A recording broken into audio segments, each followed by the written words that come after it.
Dennis Akaga should have been planning an October wedding with his fiancée, Nurse Justina Ejelonu. They were expecting a baby, and Justina was about to start a new job. But what should have been a happy period quickly turned into a nightmare.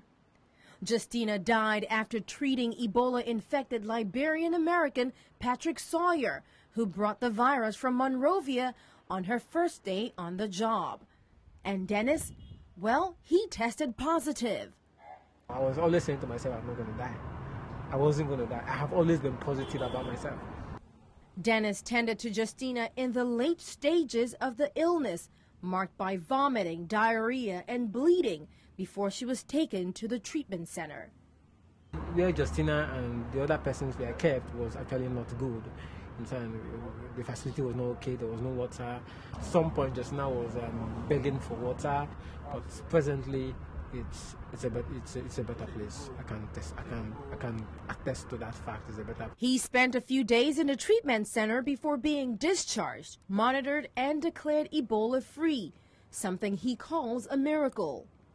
You had that Ebola is a death sentence. Once you have Ebola, it means you're going to die. But you know, when I was there, I was just so confident about the whole thing, and I said, no, I can't die. Ebola has killed close to 2,300 people in West Africa, but Nigeria remarkably has suffered slightly. Just 7 people have died out of a confirmed 19 Ebola cases so far. Still, that doesn't console Dennis, who's now left with painful reminders of a life that should have been. I stumbled on the high engagement rings, and I didn't know when I started crying.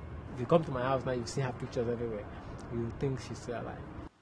Dennis is not letting his ordeal stop him from moving on, and hopes his testimony of survival can show many that Ebola is not a death sentence. Aduria Chumba, Lagos.